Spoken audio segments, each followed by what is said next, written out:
Hey everybody, I'm Brian with Dog Focus Training, and there are a couple of methods that you ought to be.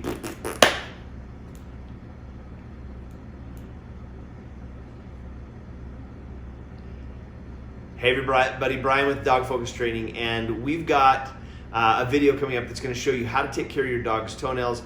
There's lots of approaches to them. I'm going to show you the best, hands down, the best way to keep your dog's feet, claws maintained and under control.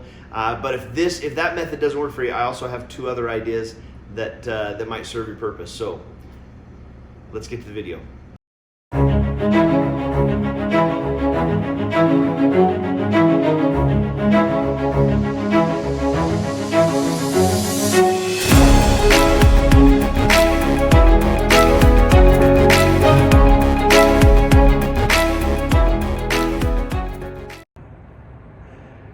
Hey everybody, I'm going to show you the natural way to take care of your dog's claws or nails. I had somebody ask about trimming the nails and the best way to do it and the safest way to do it.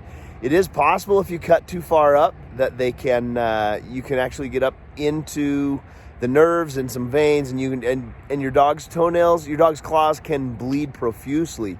So let me show you my favorite way to keep Odin's nails or claws, whatever you want to call them, to keep his claws under control.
Okay, so when it comes to trimming your dog's nails, you've got one of a couple of options. The first one are these actual dog snippers, and these ones always make me nervous. Most people, it is possible to actually hurt your pup when you're clipping their nails. If you go too far into the nail bed, you can get some nerves and even some bleeding. In fact, it's surprising how much your dog's claws can bleed if you cut too far up. And so one of the problems with these is you can hurt your dog, or on the flip side of that, you can go too far and or you can, out of hesitation and not wanting to go too far, you can not trim enough of the nail. So the other one you have is this grinder, and the grinder just has basically a little sandpaper thing on the inside, and then different size holes along the in this little guard to keep you from going too far. So if you're concerned about these because you don't want to hurt your pup, then the grinder may be the way to go. Let me show you how that looks with Remington, and I'll show you one of the other problems with either one of these methods. Rem, come. Good boy. Good boy. Okay, sit. Sit. Let me see. Can I see this, huh? Good boy. Good boy. Let's do this one. So I mentioned to you in one of my last videos that this dog has had a world of problems with his knees, and he's had multiple surgeries. He's a 6-year-old dog, and or 7-year-old dog, almost 7 years old, and has already been to the vet more than any one dog should have to go. And as a result of that, he's always been a little bit tentative with his feet. So I'm gonna try and just kind of hold them and get him used to me.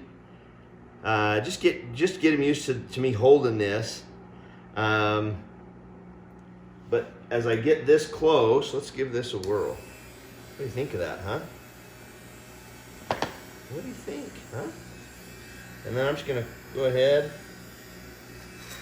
There you go. See, and he's not liking that very much. So I'm gonna let him smell it. No, it's okay. See, he don't care for it very much. Come here. So with Remington, if he was my own dog, there's just a lot of desensitization that's got to go along there. If it's the first time you're ever doing it with your dog, you're gonna have to be really, really patient. What do you think, John?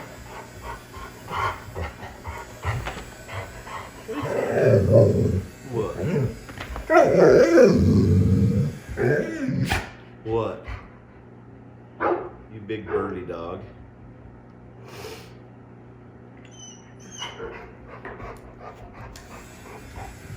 What, you big burly dog, huh?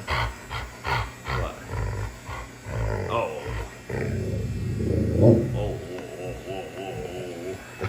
What, huh? Well, you want to go out and play with the other ones? You want to go out and play with your buddies? Yeah. That boy. Yeah, let me see that foot. That boy. Good. Good boy. Here, good boy. Over time, we may be able to get him over that. On the flip side of that, his knees and joints are so bad that it may just be something that you're not ever able to work him through. And so you're just gonna have to take your time. Ideally, again, my favorite way of trimming a dog's nails is this.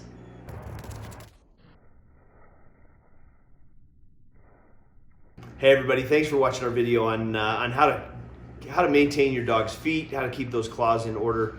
Don't forget, if you're ever buying a puppy, make sure that you get those dew claws. You want those removed just because there is the potential, especially if you've got a bigger breed dog and you're going to be out in the fields, if you're going to be shed hunting, you're going to be bird hunting, or you're just going to be out hiking a lot. Those dew claws, they don't really do anything for the dog, and they have a tendency to get caught on branches or fence, barbed wire fences. Basically, even just jumping in and out of the truck, the dew claw has a tendency to get caught on stuff and then rips off, and it causes an enormous amount of pain. My policy is that when I'm looking for a puppy, I won't even consider a puppy that hasn't had the dew claws removed. If I'm looking for a rescue dog, it's one of the things that I'm going to do right away, especially if I'm going to neuter or spay the dog. While they're under the anesthesia, you can have your doctor just go ahead and do that. It's a pretty quick healing process if they're removed carefully under the watchful eye of a good vet. So there you go. Thanks for watching our video. Make sure you watch our upcoming video. We've got a really special launch on a dog-focused training system that is coming out that is the best training system that you're going to find online. It's going to walk you through the first, I've got 30 workouts. They're going to help you figure out how to get your dog to never pee in the house, to obey all the simple obedience commands, and even at the end we're going to show you how to do some fun party tricks just so that your friends and your neighbors know that you are the best dog trainer on the block. So make sure you're watching for that. We'll have a webinar coming up. I'll put more information down in the notes. And until then, until next time, I'll see you later. I'm Brian with Dog Focus Training.